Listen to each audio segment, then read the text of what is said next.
People often think of being deeply sensitive as a beautiful thing, and in many ways it is.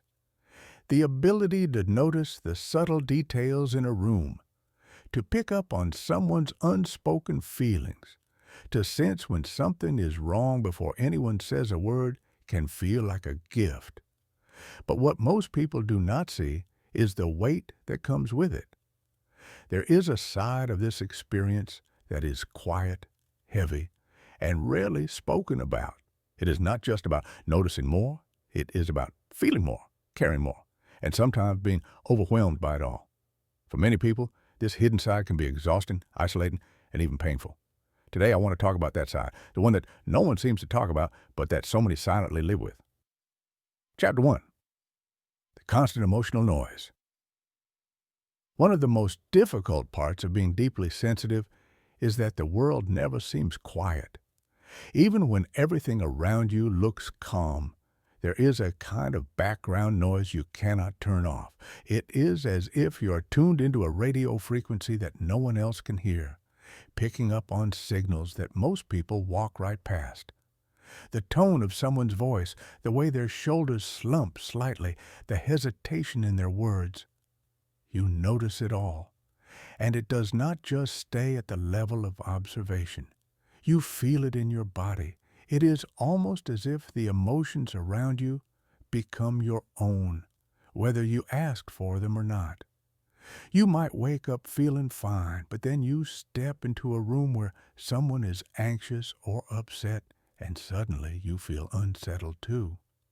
Your mind starts racing, trying to figure out why you feel this way, and before you know it, you are carrying around tension that did not even begin with you.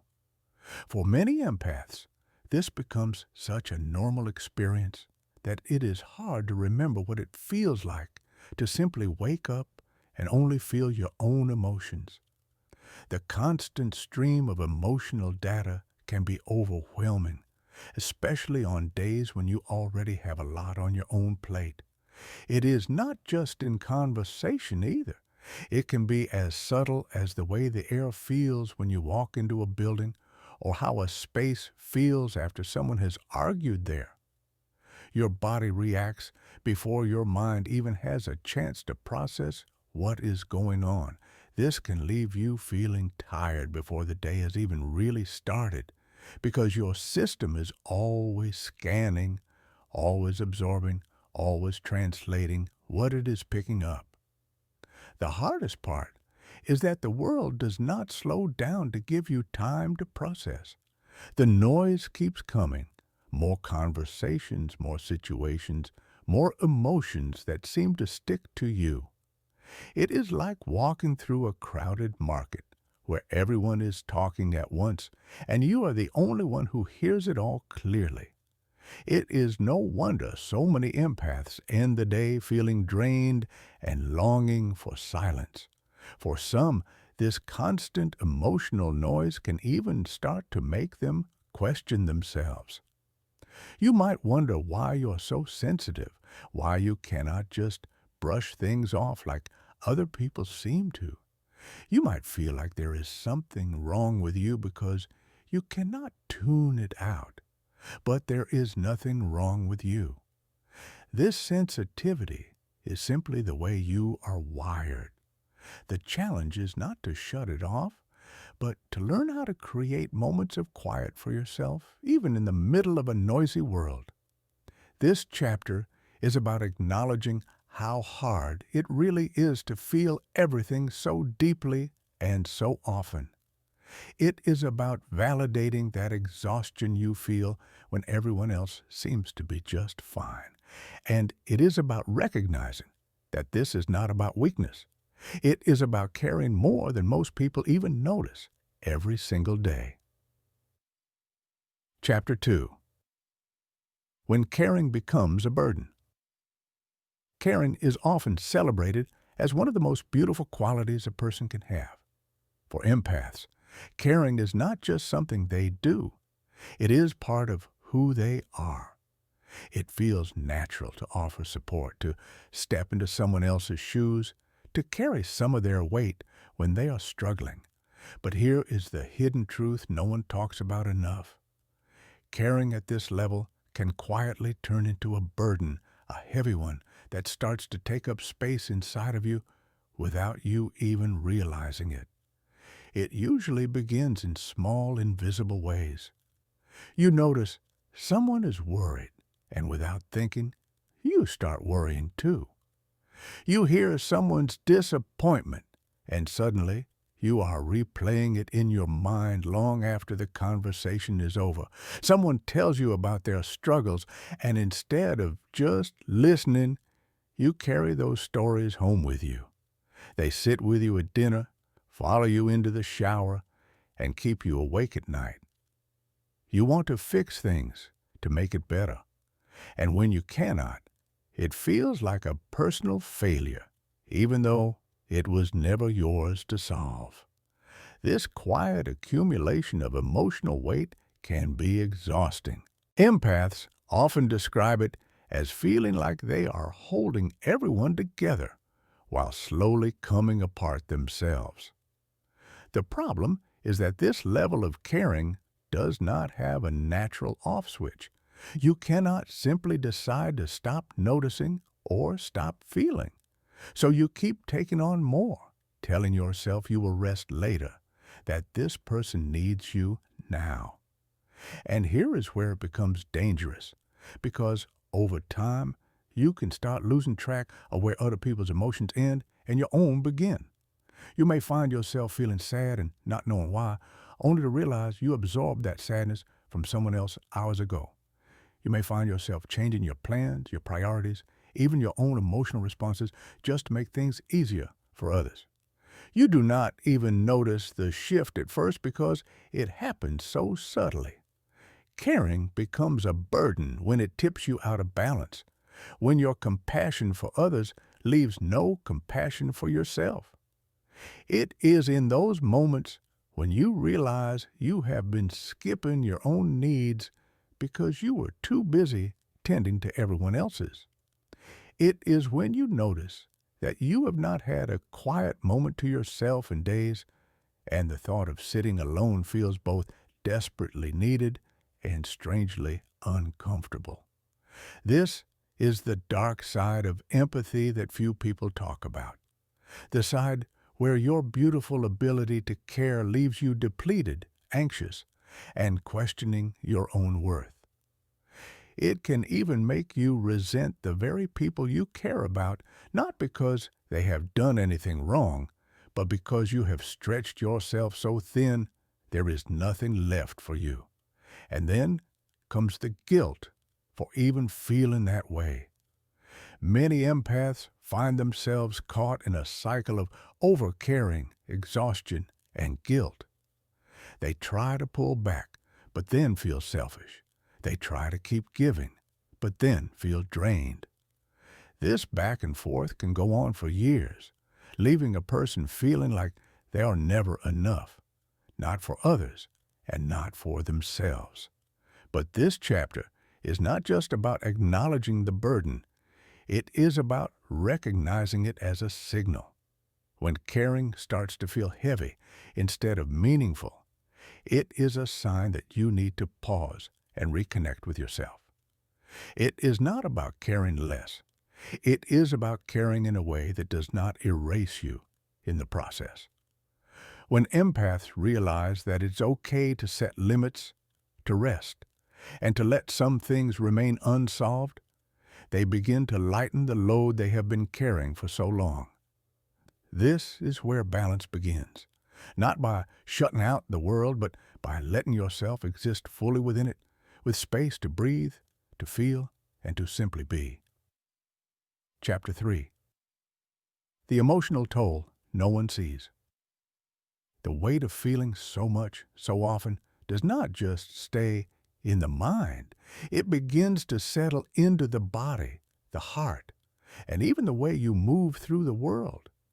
This is the part that many people never see, because on the outside, you may look calm, composed, and reliable. You show up for everyone. You listen, you nod, you offer comfort.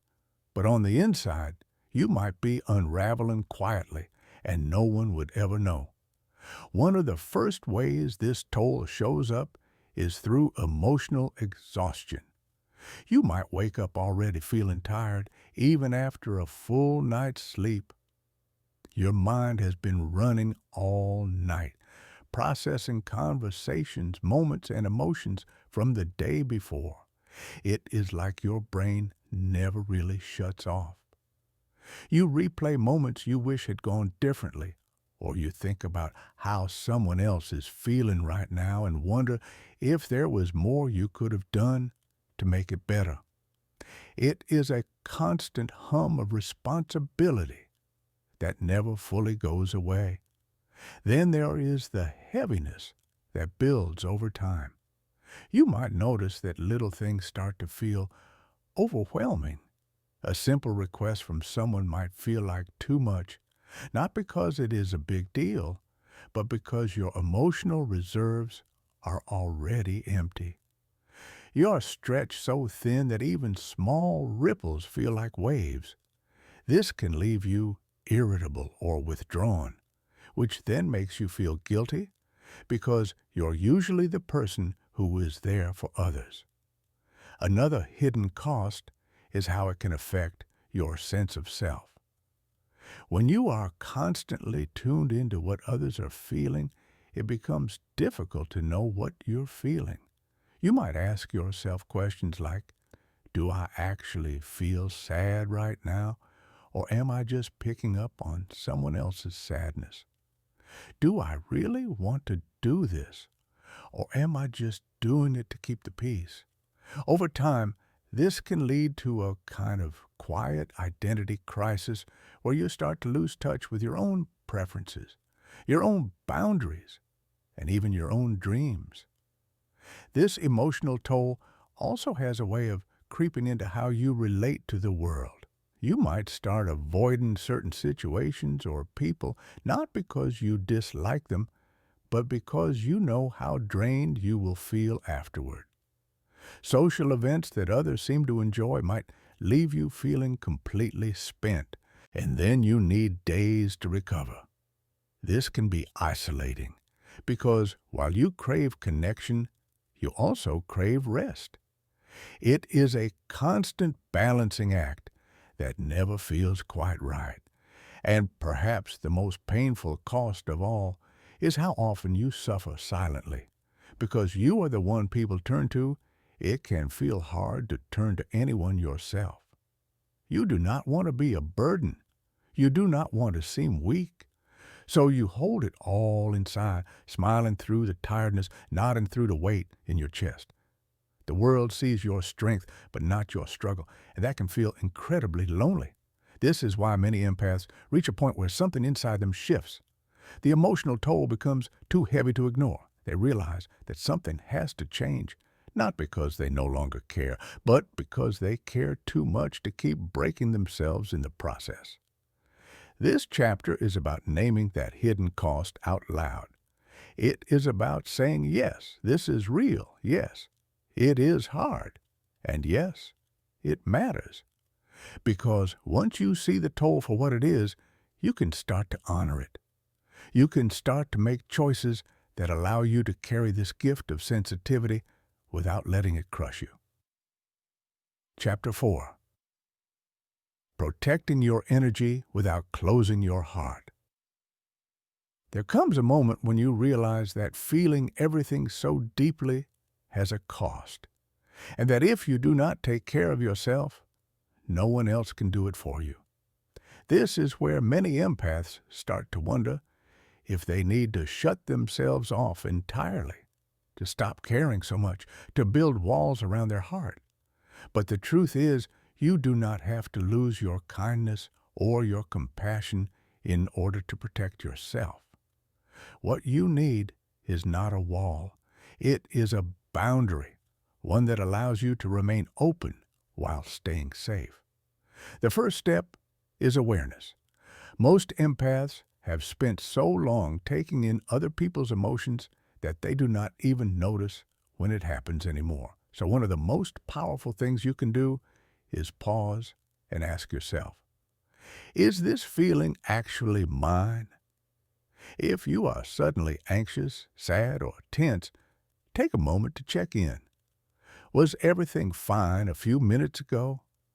Did you just leave a conversation or step into a new space? This simple act of naming where the feeling might be coming from helps you separate what belongs to you and what belongs to someone else.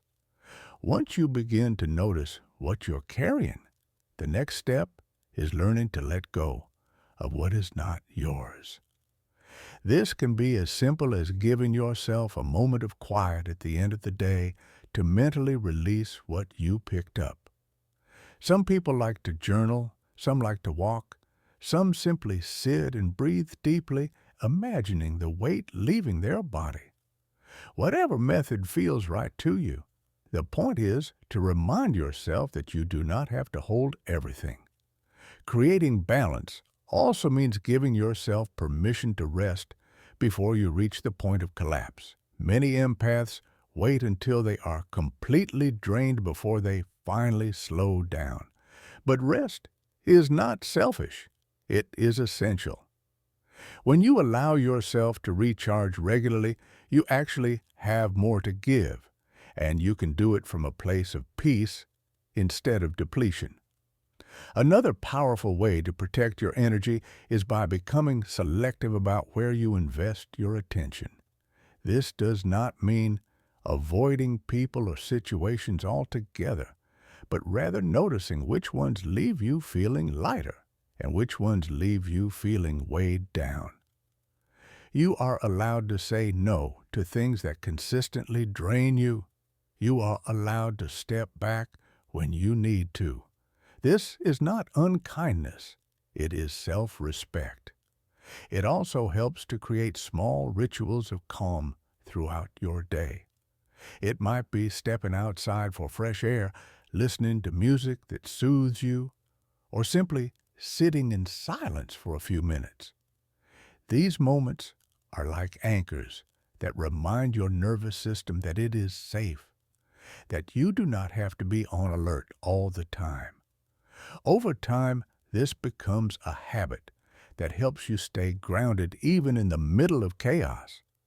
Most importantly, protecting your energy does not mean becoming cold or distant.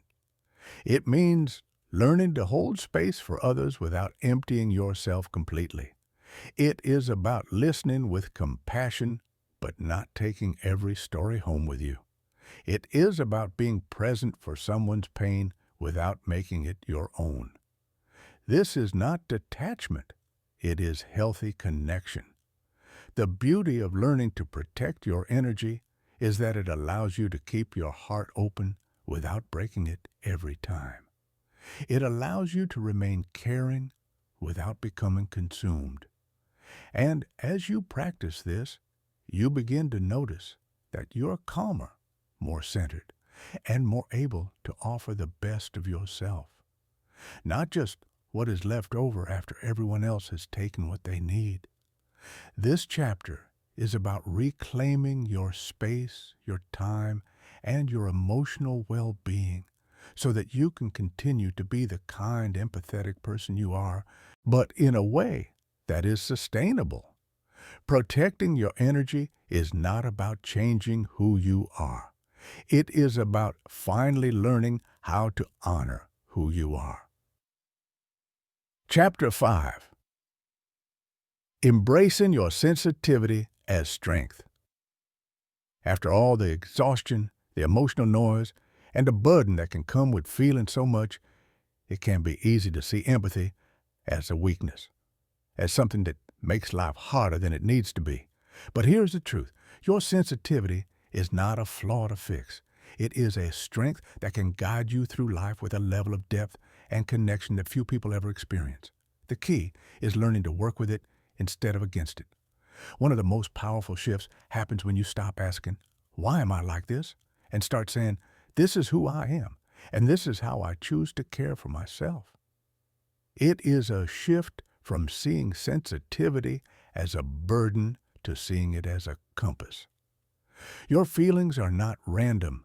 They are signals, pointing you toward what matters most to you. When something feels wrong in a room, that is your body telling you to pay attention. When someone's words feel comforting or hurtful, that is your intuition showing you what is healthy for you and what is not.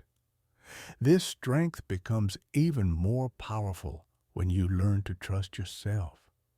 For so long, many empaths doubt their own feelings, pushing them down or ignoring them in order to avoid conflict or to make others comfortable. But those feelings are not meant to be silenced. They are meant to be heard. Listening to them does not make you selfish. It makes you aligned. It allows you to make choices that protect your well-being and let you thrive. It also means embracing the fact that you cannot carry everything for everyone. Your role is not to fix the world, but to bring your unique way of seeing and caring to it. There is a quiet strength in saying, I will do what I can, but I will not break myself in the process.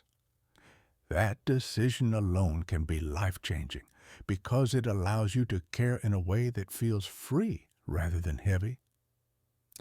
Another way to turn your sensitivity into strength is by choosing where to place your energy. Instead of pouring yourself into every situation, you can focus on the places and people where your empathy makes the most difference. This might mean spending more time in spaces that feel calm, surrounding yourself with those who understand you, and engaging in work or hobbies that nourish you instead of drain you. Your empathy becomes a tool that builds your life, not something that tears it down. There is also a quiet power in embracing solitude. When you take time to be alone, you're not isolating yourself. You are refilling your cup. You are letting the noise of the world fall away so you can hear your own voice again. This practice strengthens you so that when you do engage with others, you bring a steady, grounded presence rather than one that is already running on empty. And perhaps the most beautiful part of this journey is that the more you honor your sensitivity, the more you inspire others to do the same. You become a reminder that it is possible to feel deeply and still be okay, that it is possible to care deeply and still have boundaries. You show that compassion does not have to mean self-sacrifice, that strength can be soft, and that kindness can coexist with self-respect. Embracing your sensitivity is not about becoming a different person. It is about becoming more of yourself. It is about stepping into a life where your empathy is not something you apologize for, but something you celebrate. When you do this, you stop being at war with yourself and start living from a place of balance. You stop seeing your feelings as something that controls you and start seeing them as something that guides you. This is where your gift becomes its most powerful. You are no longer just an empath who feels too much. You are an empath who feels with wisdom, who acts with intention, and who lives with a heart that is both open and protected. And that is when empathy becomes not just a challenge you have to survive, but a strength that allows you to thrive. Being an empath is not easy, and the world can sometimes feel too loud, too heavy, and too much.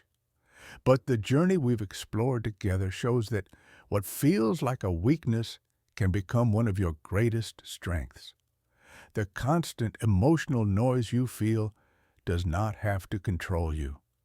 The burden of caring so deeply does not have to break you.